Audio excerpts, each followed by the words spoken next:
Karen puts everybody on notice. Paige reveals her issue with Maurice dating her brother.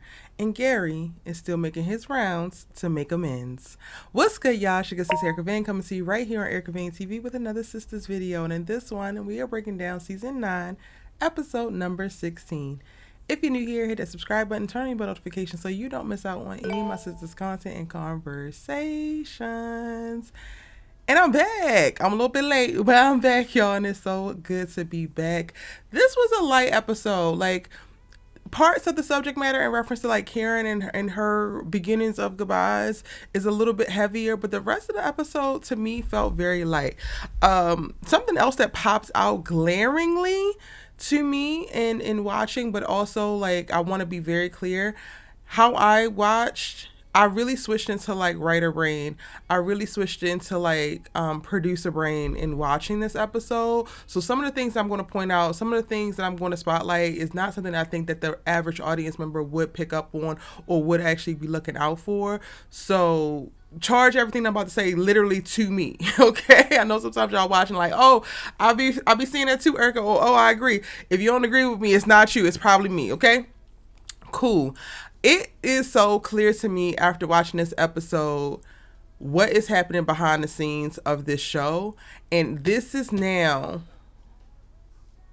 and Allie and I have like joked about this. Allie and I have poked fun at this. Allie and I have called attention to this, but never in the way that I'm about to do it now. I don't believe. And Allie, you can correct me, girl, if you're watching. But now I really believe that Crystal has moved up. I think that she has moved up on a call sheet. She is, if not number one or number two, she definitely is top 3, which is so interesting to me because that's not where she started. And for all intents and purposes, you typically would be like congratulating people because it's basically like a promotion. But for me, it rings a little bit stale. And I'm saying that she has now risen to a certain place. Now, I don't know. I don't have the call sheets or a copy of a call sheet to be able to confirm this, but just how they have consistently handled the Fatima character, how they have had her navigate the conflict that they put the character in, to me speaks volumes on how they prioritize this character and the value that they place on the character within the franchise. And this, a lot of y'all I saw in the comments was like, oh, is Karen leaving the show? I did not know what the hell y'all was talking about. I did not know why you were asking me that because I had yet to see the episode. I literally just watched the episode. And this felt like a farewell episode. This felt like the build to the end, the beginning of the end, if you will. And if you go back, how I would characterize, because I don't even have a call sheet from the very first season of Sistas, but how I would characterize the call sheet, which is the document that you have every single day that tells you basically the run of show, like what we're shooting today, who's going to be on set today, all of those things. But number one on the call sheet is the person who is literally like the lead of the show. And usually like the first 5 people are the most important characters of the show, definitely the most important characters of the episode. And when the show started, I was 100% certain that KJ, who plays Andi, was number 1 on the call sheet. This is an ensemble show about sisters. However, most of the drama in the first 2 seasons centered around KJ or her character Andi. And then right behind her, like almost neck and neck in the drama, was definitely Karen. So I felt like it was like KJ first, then Ebony. And slowly but surely, we have progressed through the seasons. We have watched the rise of the phenomenon that is Zatima, the fan favorite or some fans' favorite, which has kind of shifted the Sistas universe, the Sistas ecosystem in a very weird way. And now I feel like there has definitely been a considerable shift in who is who on set and in the show. And I say that because we start the episode off, right, with Fatima pulling Andi aside from the sister circle because Karen calls an immediate meeting to let the girls know that she's moving. So I'm going to get into that. But she must come and talk to Andi. 1, because of Andi's mama running down on her in the last episode. And 2, because Zach just revealed that he saw Andi naked. Those 2 things can't wait. Those 2 things are priority. And she goes as far as to say so multiple times. To which the writers have Andi apologize because we're now going to hinge all of the dissension, all of the discourse, all of the issues and the conflict that has been internally brewing in this sister sister girl relationship slash assistant slash paralegal relationship, we're going to root that all down to Andi being jealous of how Karen is showing up, or how Karen has called on Fatima. And Karen has called on Fatima once. You have dialogue to say that Karen is leaning on you, keeps leaning on you. However, the first time it was accident because the baby came while she was at the duplex where she shouldn't have been at anyway, because Fatima shouldn't have asked her to come to her. She should have actually went to the salon or went to Karen's house or went wherever to have Karen sign them stupid ass papers. Cool. That was happy stance. This other time is 100% on Karen, of Karen's volition. She called her because she didn't want the judgment. She didn't want the baggage, because she was the least tied to y'all. And that's a conversation that you and Karen can have, but that's a conversation that we don't even get to see Andi have. And this is my qualms with how they handle the conflict between Andi and Fatima, because it's one thing if like that's the case, cool, but one, y'all never really let us see that. You never let us really develop it, aside from the little side eyes and stares when Karen popped back up with Fatima in tow after being missing for that time, and they really thought that something serious was going on. We don't actually get to see how she's actually building up insecurities or frustrations tied to her jealousy of Fatima and Karen's budding relationship, the budding relationship that don't even damn exist, because Fatima is relieved that one of her babies is dead. A whole other conversation. Another thing that we don't actually address. Fatima as a character gets so much plot armor, gets to basically scapegoat so much accountability. And my biggest issue in the conversation that we get to see at the top of the episode is because you get Andi apologizing for some conflict that we don't even fully get to see fleshed out before you decide to give this resolution, and Andi apologizing, to which I don't think that Andi actually owes her apology. But then you get Fatima to say, oh yeah, I've been dropping balls. Oh yeah, I usually multitask better, but she never utters the words, I apologize or I'm sorry. She never actually apologizes to Andi in tow as some type of mutual resolution for the discourse that they have been experiencing, even though she has admitted to dropping the ball, even though she has admitted, because Andi's like, yes, I was frustrated because you were prioritizing these players over us.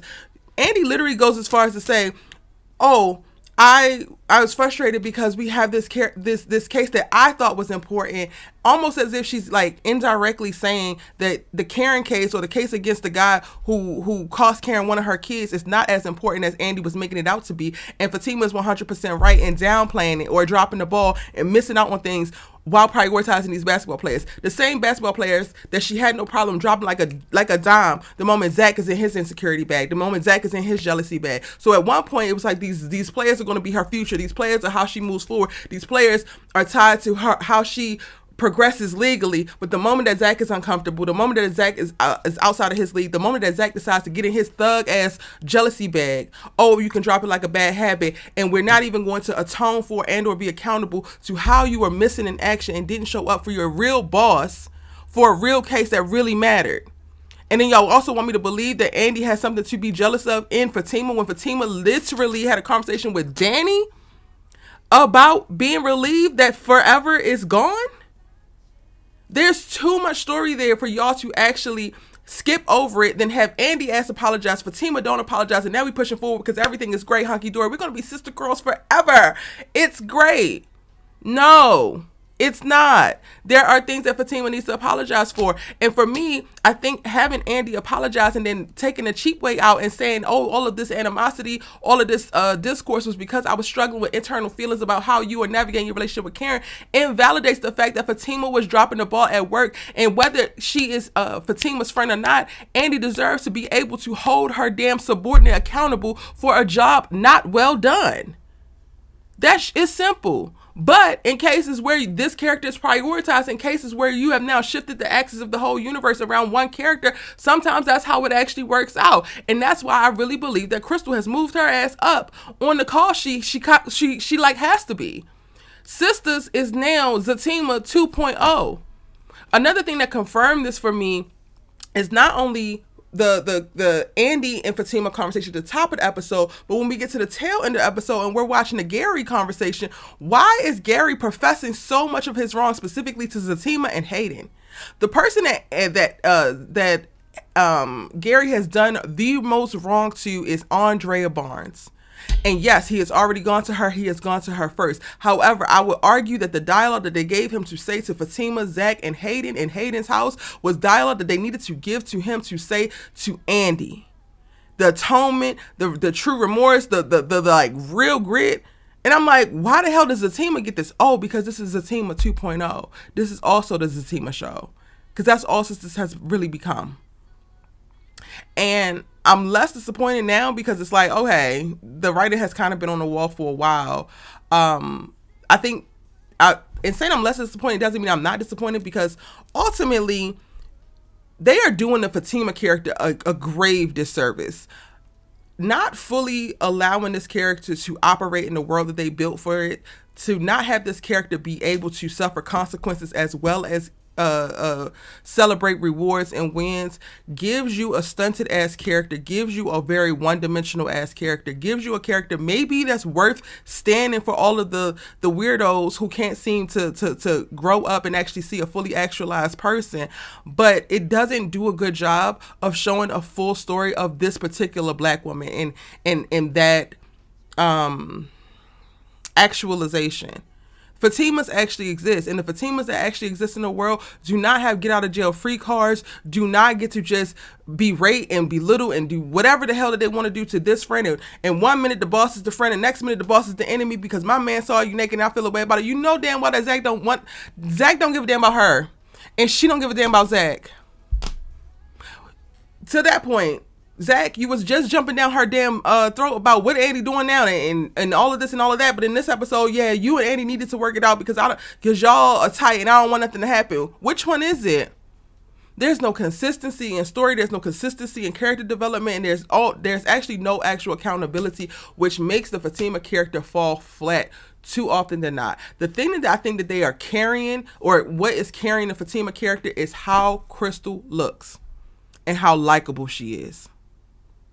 And I'm going to continue to say that until they put some meat on the damn bones of the character of Fatima, because there is nothing really to see here, which is unfortunate. To get that out the way, Gary winds up at Hayden's house after he runs down on Fatima at the parking garage in the law firm because he's looking for Hayden, and he's, again, still on his apology tour. Cool, Gary. I wish you get your ass to Ghana already, but you look at how you looking so you can go ahead and stay. We see you, Chido. Okay.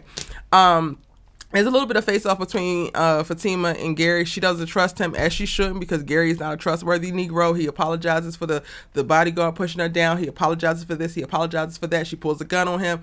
Cool. Well, she gets home and reveals this to Zach because he's home making cranberry juice. But y'all said Zach got a job. Okay, anyway. And they put two and two together that Gary's the one behind the random ass $100,000 deposit. Zach decides that he's going to go find Gary, and Fatima's going to. So when are we going to get to the Fatima's pregnant part?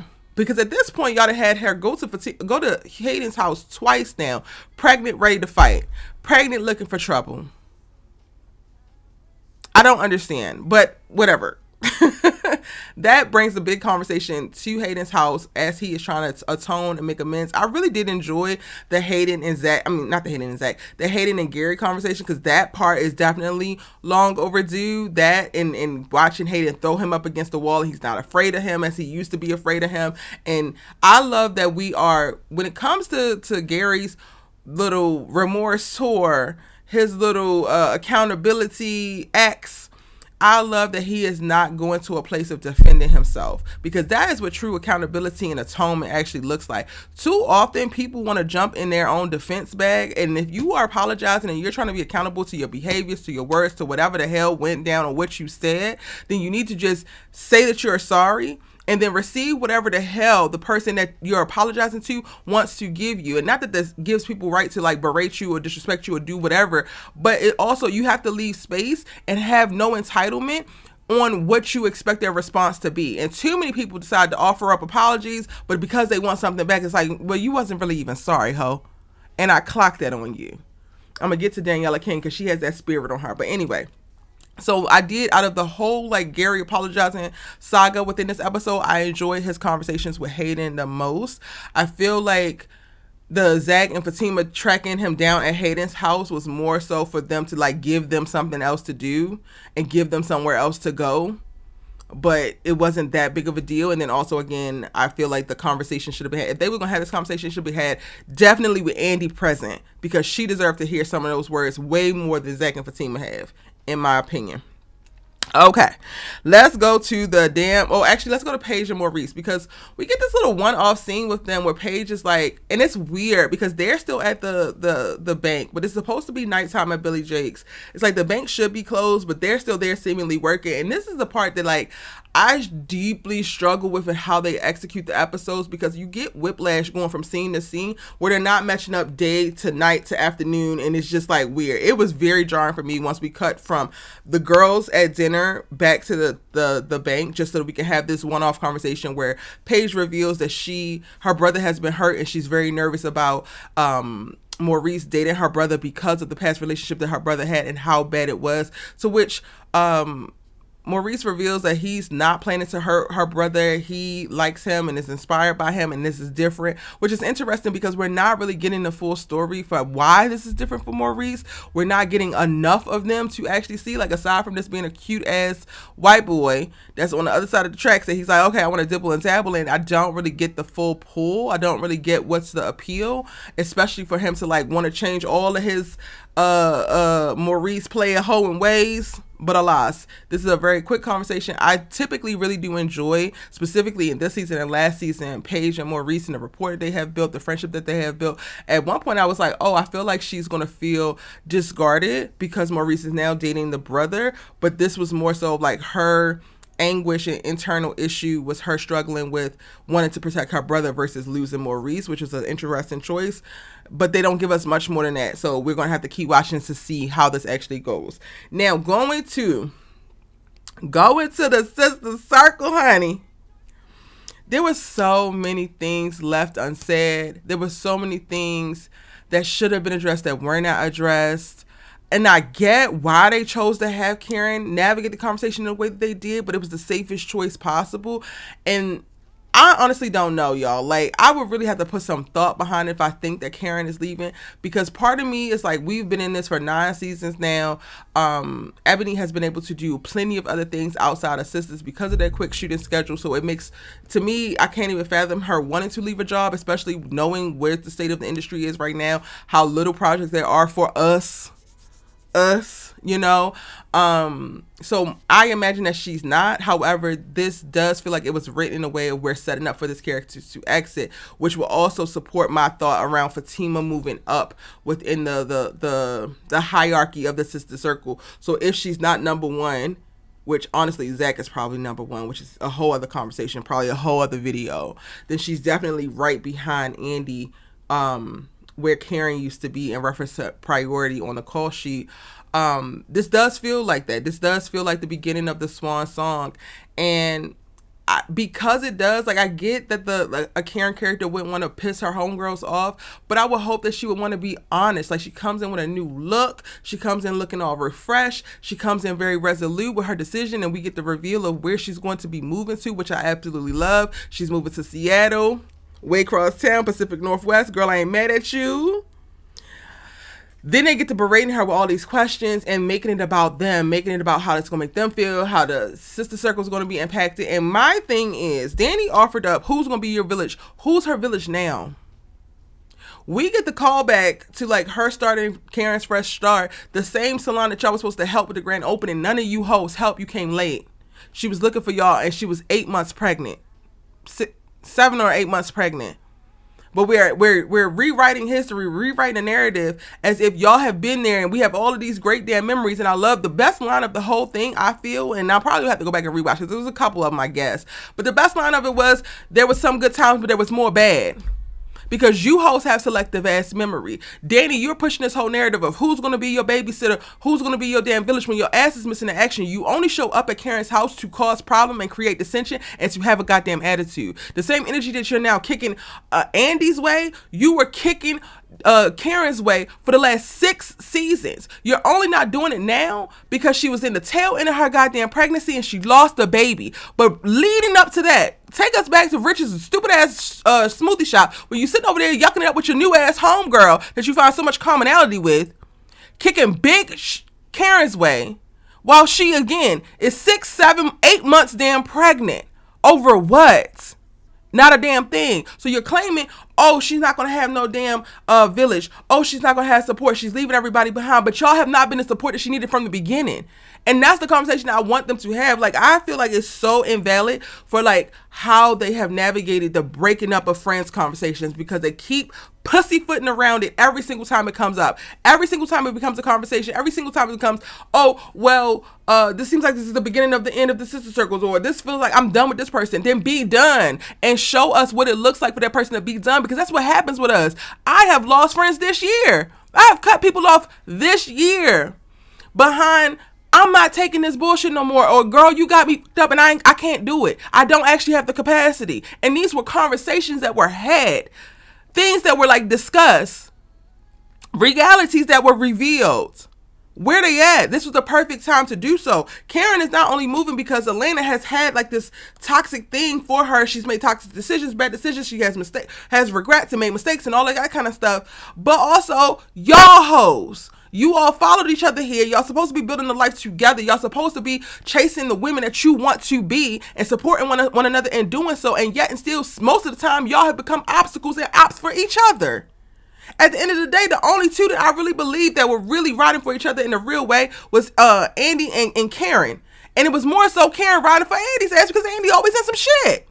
And Karen always got to figure everything out on her own. Meanwhile, Sabrina's over here, la-di-da-di-di, with her little girl. And Danni, you're miserable and all you can do is offer misery to everybody. And to me, you're not mad that Karen is leaving. You're not mad that the sister circle is breaking up. You're mad that Karen is deciding to choose to step out of the mess, and you can't seem to bring yourself to be brave enough to do the same. You're not happy with where you're at. You're not happy with who you're with. You're not happy with the job you have. You're not happy with the woman that you are, but you refuse to change any of the circumstances that have created everything that you hate about your damn life. Karen is also suffering the same feeling, and she's like, you know what? It's time to get up out of that. It's time to go ahead and move on. It's time to make a different decision. And guess what? I don't have every answer for y'all, but I got this answer. This is the step I'm going to take. It's going to be a different damn step. And absolutely, girl, kudos to you, because you cannot make the same decisions. You cannot be doing the same things time after time and expect different results. That is called insanity. And I'm going to call it stupidity, Daniella King. Now, to a certain point, and like as this, the episode progressed, they eventually get on the same accord, and they get, well, everybody but Danni gets to the point where they understand exactly why Karen needs to go and all the sentiments that she feels, because she further explains herself. So that does make for a compelling conversation within the friend group. And like I said, Sabrina and Andi are going to be supportive of her in this, but Danni is standing firm. And then while that's happening, Danni is also still taking shots, and her and Andi are going back and forth. And Danni, your biggest problem with Andi is that she won't tell you all her goddamn business. Do you know friends have real problems? There's friends who are hunching on each other's men. You are literally trying to slut shame Andi across from this goddamn table, as if you didn't have your head knocked between the washers and the dryers with some raggedy ass man that you picked up at the goddamn airport. Andi's a hoe, but yours is open like a 7-Eleven. Andi needs to tell all her business, but you're engaged to a bum. And the whole back and forth, to me, I wish they would have had at least Andi take the high road, because then they also had Andi start to throw things back at her like, oh, Tony don't have no job. Oh, are you paying all the bills? Oh, this, that. And I'm like, this don't even feel like what it would really be if the friends were really beefing. This feels like some catty bullshit, and y'all don't actually really like each other. Sometimes things come out and people start to pull your card in friendships, not because they have nefarious ass intentions, or not because they really want to hurt the person. It's because they are so deeply hurt, but because the dialogue is written in such a surface level to not fully, again, actualize these women as they could. It felt so trite and so petty watching Andi and Danni go back and forth throwing the things that they were throwing at each other, because it's like, you hoes can't possibly love each other, because I can't hear the love. I have had some knockout, drag out fights with some really tight ass homegirls, but there was love in it. And you could tell there was none here. And I would probably go back. I need to go back and see who wrote the damn episode. I probably would say it's because a man wrote it and he don't understand the nuances of women relationships, of female friendships. But that has already been a prevailing issue when it comes to the Sistas universe. So that's neither here nor there. Do I have any other thoughts? This video is getting longer than I thought it was going to be. So that's all I got for now, y'all. If I missed something, let me know. We're going to be back this week for Our Sisters Keeper. Sorry I missed you last week, but I had a time, honey. I had a time. And if you want to catch up on me, with me, or see what I'm doing when I'm not actually posting new videos here, or just want to make sure that I'm okay, you can go ahead and follow me at my personal YouTube channel. It's at Erica Vane, no TV, just at Erica Vane. And you can see what I'm doing over there. Thank you for everybody who sent me well wishes, who responded to the post that I put up where I gave you guys an update on what was going on and how I was behind. Again, I'm sorry that I'm late, but I definitely needed it. Didn't know I needed it. Shout out to Baltimore, A Polly, and I'll see you in the next one.